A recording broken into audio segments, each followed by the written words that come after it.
क्या 2024 का लोकसभा चुनाव लड़ेंगे टीम इंडिया के पूर्व कैप्टन महेंद्र सिंह धोनी? किस राजनीतिक पार्टी से चुनाव मैदान में उतरने वाले हैं महेंद्र सिंह धोनी? क्या धोनी के 20 साल बाद पैतृक गांव में पूजा करने का धार्मिक के साथ साथ कोई राजनीतिक एंगल भी है? दोस्तों, जैसे जैसे 2024 का लोकसभा चुनाव नजदीक आ रहा है, वैसे वैसे हर क्षेत्र की बड़ी हस्तियों के चुनाव मैदान में उतरने के कयास लगने शुरू हो गए हैं। इसमें जो सबसे महत्वपूर्ण नाम है वो है भारतीय क्रिकेट टीम के पूर्व कप्तान महेंद्र सिंह धोनी का, जिन्होंने अपने नेतृत्व कौशल से 2 बार भारत को वर्ल्ड कप दिलवाया है। दोस्तों, कई पॉलिटिकल पंडितों की माने तो धोनी क्रिकेट के मैदान के बाद अब राजनीति के मैदान में भी अपनी लीडरशिप क्वालिटी दिखाने वाले हैं और इसकी शुरुआत 2024 के लोकसभा चुनाव से होगी। धोनी किस पार्टी से चुनाव लड़ सकते हैं, किस जगह से चुनाव लड़ सकते हैं और किस वजह से उनके चुनाव लड़ने को लेकर काफी मजबूती से कयास लग रहे हैं, इन सब के बारे में हम आपको बताएंगे। अब देखते रहिए द कर्मा। दोस्तों, भैया दूज पर तकरीबन 20 साल बाद भारतीय क्रिकेट टीम के पूर्व कप्तान महेंद्र सिंह धोनी उत्तराखंड में अपने पैतृक गांव पहुंचे। उनके साथ उनकी पत्नी साक्षी भी थी। अल्मोड़ा जिले के जैती तहसील में धोनी का पैतृक गांव है, जिसका नाम लवाली है। अपने पैतृक गांव लवाली पहुंचने के बाद सबसे पहले धोनी ने अपनी कुल देवता की पूजा की और वो फिर गंगनाथ मंदिर में गए और गोलू देवता की पूजा की। उसके बाद नरसिंह मंदिर में जाकर पूजा अर्चना की। धोनी ने हर जगह अपने और अपने परिवार के लिए आशीर्वाद मांगा और आने वाले भविष्य के लिए भी दुआ मांगी। गांव की बुजुर्ग महिलाओं ने धोनी और उनकी पत्नी का पारंपरिक चूड़े से पूजन कर उन्हें तरक्की का आशीर्वाद दिया। इस दौरान धोनी और उनकी पत्नी ने अपने पैतृक गांव में मौजूद बुजुर्ग लोगों के पांव छूकर आशीर्वाद लिए। गांव वाले धोनी को देखकर काफी खुश दिखे। इस दौरान लोगों ने उन्हें कोई बड़ा नेता मानते हुए उनके सामने कई समस्याएं भी रख दी, जैसे गांव में सड़क न होना। कुछ लोगों ने गांव में स्पोर्ट्स एकेडमी खोलने की भी मांग रख दी। धोनी ने भी सभी समस्याओं को दूर करने के लिए अपने स्तर पर हर कोशिश करने का आश्वासन दिया। गौरतलब है कि धोनी का पैतृक गांव लवाली पहाड़ी जिले अल्मोड़ा के दूर दराज इलाके में है, जहां आज भी कई मूलभूत सुविधाएं नहीं पहुंच पाई हैं। धोनी भी चायखान बिचकांडी तक कार से आने के बाद करीब 1 किलोमीटर पगडंडियों पर चलते हुए अपने पैतृक गांव पहुंचे। अपने पैतृक गांव से लौटते समय धोनी अपनी पत्नी के साथ कैंची धाम भी पहुंचे और महान आध्यात्मिक संत नीम करौली बाबा का आशीर्वाद लिया।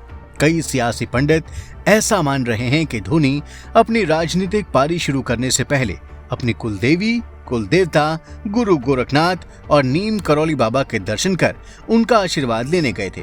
इसलिए वो करीब 2 दशक के अंतराल के बाद अपने पैतृक गांव आए हैं। इनमें से कुछ का मानना है कि 2024 में धोनी उत्तराखंड से चुनाव मैदान में उतर सकते हैं, जबकि कुछ दूसरे सियासी एक्सपर्ट्स का मानना है कि धोनी खेल की तरह अपनी सियासी पारी भी झारखंड से ही शुरू करेंगे। कुछ लोग तो चेन्नई सुपर किंग के कैप्टन रहे माही के दक्षिण भारत की राजनीति में भी उतरने के कयास लगा रहे हैं, क्योंकि चेन्नई सुपर किंग्स का कप्तान बनने के बाद दक्षिण भारत में माही की फैन फॉलोइंग में जबरदस्त बढ़ोतरी हुई है। अब सवाल उठता है कि अगर धोनी 2024 का चुनाव लड़ेंगे तो किस पार्टी से चुनाव लड़ेंगे, बीजेपी, कांग्रेस या फिर समाजवादी पार्टी? तो सियासी एक्सपर्ट्स की माने तो इसमें बीजेपी रेस में सबसे आगे है। बीजेपी नेता और उत्तराखंड के पूर्व मुख्यमंत्री त्रिवेंद्र सिंह रावत का कहना है कि महेंद्र सिंह धोनी क्रिकेट का एक बड़ा नाम है। वो अपनी नेतृत्व क्षमता के लिए जाने जाते रहे हैं। एक साधारण परिवार से आने के बावजूद उन्होंने क्रिकेट में असाधारण उपलब्धियां हासिल की हैं। वो झारखंड ही नहीं, पूरे देश और दुनिया में लोकप्रिय हैं। मूल रूप से वो उत्तराखंड के हैं। क्रिकेट के बाद अगर उत्तराखंड आकर वो किसी भी क्षेत्र में कुछ करना चाहते हैं तो ये खुशी की बात होगी। दोस्तों, 2010 में धोनी को तब की बीजेपी सरकार ने उत्तराखंड में सेव टाइगर प्रोजेक्ट का मानद वार्डन और कॉर्बेट नेशनल पार्क का ब्रांड एम्बेसडर बनाया था।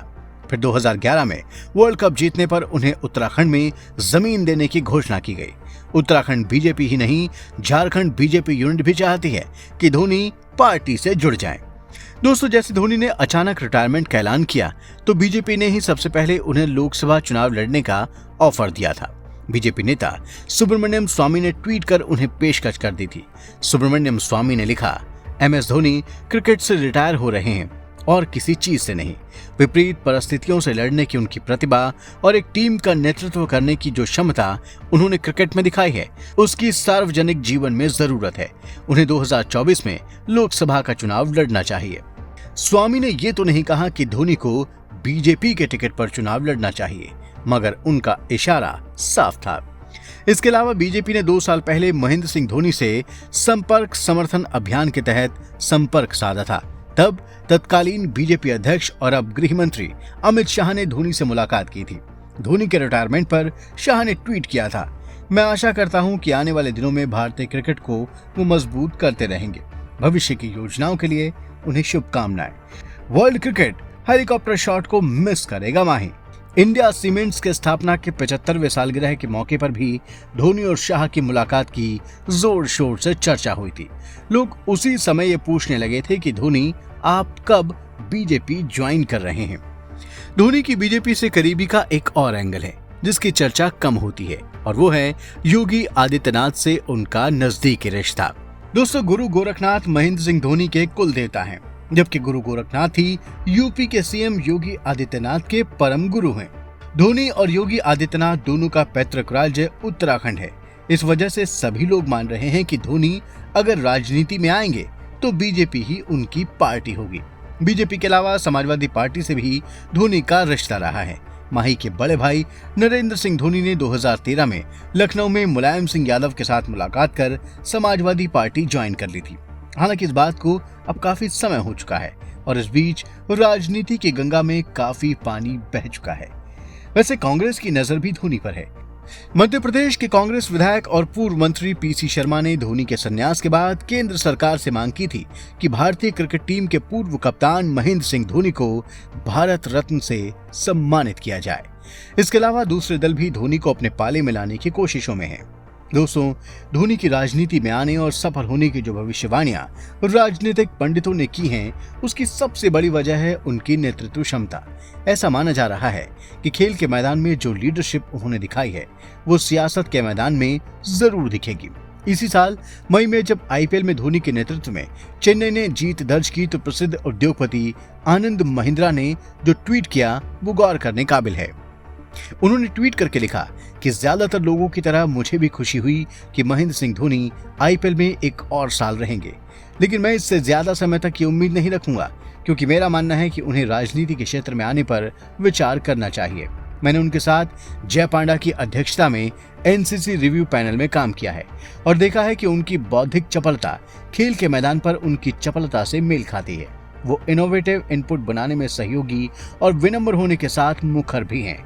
वो साफ तौर पर भविष्य के राजनेता हैं। दोस्तों, आनंद महिंद्रा का ट्वीट भी धोनी के 2024 के चुनावी मैदान में उतरने की तरफ साफ साफ इशारा कर रहा है। उत्तराखंड में 20 साल बाद अपने पैतृक गांव के दौरे के बाद ऐसा माना जा रहा है कि जल्द ही धोनी अपनी सियासत के शुरू होने का ऐलान करने वाले हैं। दोस्तों, महेंद्र सिंह धोनी की सियासी पारी को लेकर हमारा ये वीडियो आपको जरूर पसंद आया होगा। अब आप इसे लाइक और शेयर करें और हमारे चैनल को सब्सक्राइब भी करें, और हाँ, नोटिफिकेशन के लिए बेल आइकन दबाना बिल्कुल ना भूलें। धन्यवाद।